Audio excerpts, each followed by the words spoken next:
The Church of Jesus Christ and Latter-day Saints, also known as Mormonism, is a massive part of life in Utah, with around 62% of the population there identifying as members of the church. For many, this kind of lifestyle looks idyllic to raise a family in, with beautiful surroundings and a strong sense of community through church life. However, this mirage was shattered when the disappearance of Susan Cox gained national attention and ended in her husband and 2 young children dead.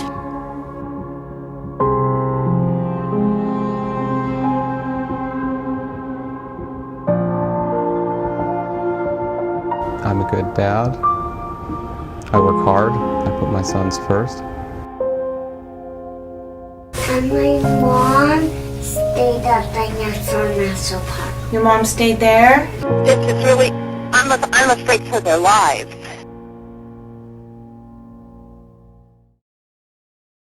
Susan Marie Cox was born in October 1981 to Charles and Judy Cox, who lived in New Mexico in the US.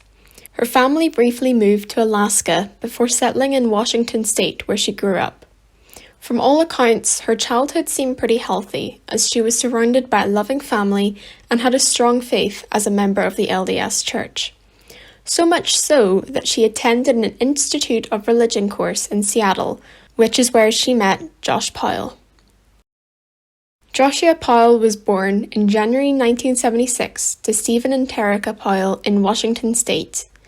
His parents' marriage was incredibly rocky, causing Terica to file for divorce in 1992. Stephen, Josh's father, would show his children pornography and refused to teach them to limit certain behaviours. This obviously had a massive influence on Josh, which would become more prevalent as he grew up. He supposedly killed his sister's gerbils, threatened his mother with a knife, and attempted suicide. By the time he went to university, he was noted to be very controlling in his relationships, not allowing his girlfriends to do certain things. Josh and Susan met in 2000 and married in an LDS temple in April 2001. It was at this point when they temporarily moved into Josh's father's home in Washington State.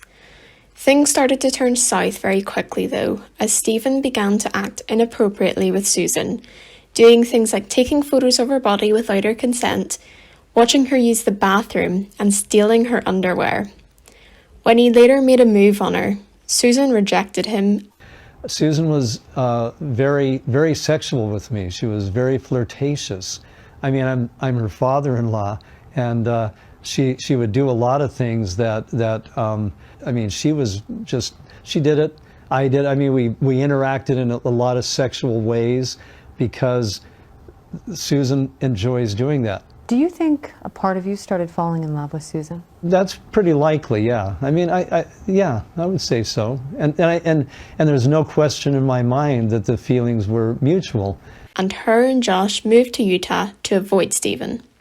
The pair began to grow their family in 2001 when they welcomed their first child, Charles Powell. They additionally had a second son called Braden 2 years later. Whilst from the outside, their family looked like a wholesome unit, on the inside, things were much different. Many of Susan's friends warned her of her husband's reckless money spending, ending in him filing for bankruptcy in 2007. They also noticed that Joshua seemed very controlling in his marriage to Susan, causing her to write a secret will that said, "If I die, it may not be an accident," and noted that there was extreme turmoil in their marriage. In July 2008, Susan recorded a video documenting all of their assets. This is a super eerie part of the case when you find out what happened just 17 months later.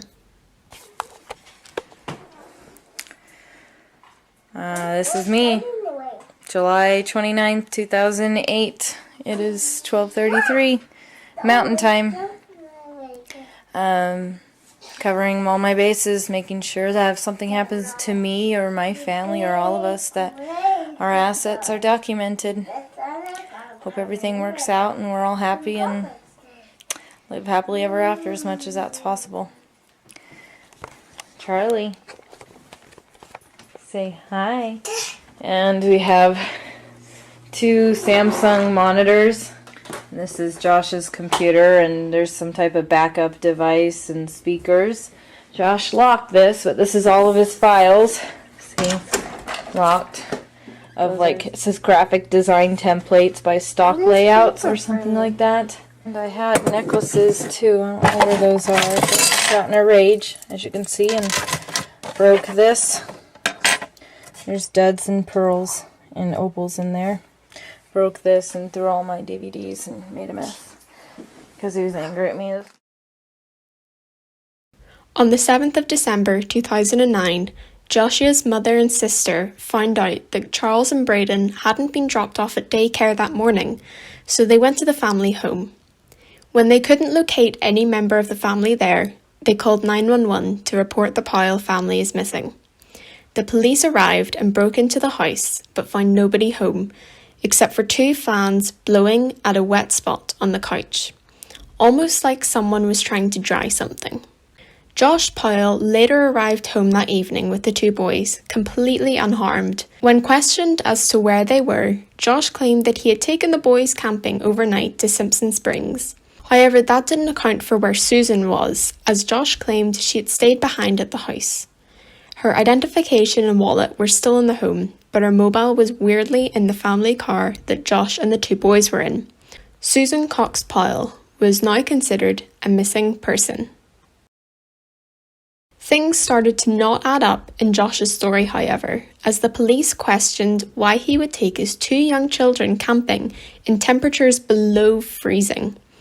Authorities also questioned Charles, the oldest son of Josh and Susan, and he claimed that his mother had come on the trip with them, but that she hadn't come home with them. Who came home with you? My dad And? and my mom stayed at the National Park. Your mom stayed there? Yeah. How do you know your mom stayed? Because I was coming.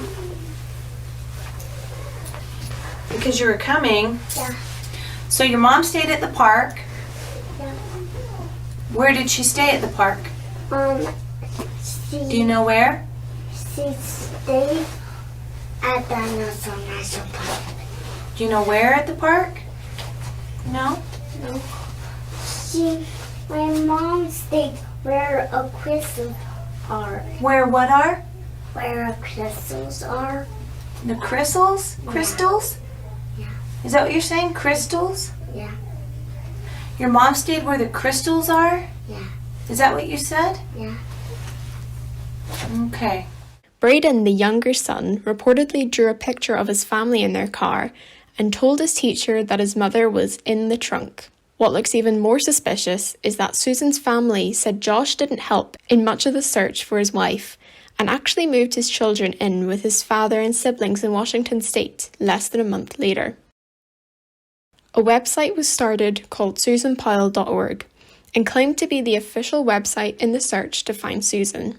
However, it made massive efforts to defend Josh as a victim in the case and argued that Susan and a new lover had run off together to Brazil and abandoned her family due to mental illness. It is widely believed today that Josh and his father Stephen created this website. When investigators began to look into Stephen, they found he had possession of over 4,500 explicit images of Susan and also owned child pornography, giving them enough reason to charge and arrest him. The day after this, Susan's parents filed for custody of their grandchildren, Charles and Braden, which was granted temporarily, and authorities ruled that Josh had to move out of Stephen's home to regain custody of his children. In 2011, Josh was evaluated several times with a recommendation made to allow him supervised visitation rights. On the 5th of February 2012, Elizabeth Hall, a social worker, took Charles and Braden to visit their father under supervision. The 2 boys ran up to the door before Hall, at which point Josh grabbed them, locked the social worker out, not allowing her in. Did the door open? Did you see Josh? I saw Josh for just 1 second. His eyes caught mine, and he had a look in his eyes. It was just kind of sheepish. And then he slammed the door. As soon as the door closed, I heard him say, "Charlie, I've got a big surprise for you." And then I heard Braden cry out. She called 911 to report the event, but moments later, the house exploded, killing Josh, Charles, and Braden. The act seemed deliberate, which many have argued was because Josh was guilty of Susan's disappearance and wanted to avoid being charged and arrested. Investigators had additionally looked into Josh's brother, Michael, as they had found traces of a decomposing body in his trunk that he had tried to get rid of at a wrecking yard. Michael committed suicide in 2013, almost a year after the murder-suicide of his brother and nephews. Stephen refused to talk to investigators about Susan's disappearance and later died from natural causes in 2018. Terica and Josh's sister, Elena, fought the Cox family in court to gain control of Susan's estate in 2015, trying to get Susan to be declared legally dead to collect life insurance payouts. The Cox family won, with Susan still being classed as a missing person to today, despite many efforts to have her be declared as dead, with the cause of death being homicide. The investigation of Susan Powell's disappearance ended in 2013, but most people believe that Susan was murdered by Josh in 2009 due to his death at a time when suspicion was growing around him. Many also believe his brother helped him in discarding the body, especially when he had killed himself. The website SusanCoxPowellFoundation.net has been set up to help find Susan and gain justice for her, so if you want to know more details, a link to that site will be in the description below this video. The search for her remains continues to today, with efforts as recently as earlier this year in 2022 finding bones in a mine shaft in Utah. Analysis of the bones found that they were simply animal remains, and unfortunately not of Susan Cox Powell. This is a really haunting case, and I really hope Susan is found so that she can be laid to rest properly, allowing her family to find some sort of closure. Whilst many hold out hope that this will happen someday, people agree that this is sadly unlikely. Let me know your thoughts on this tragic case in the comments below.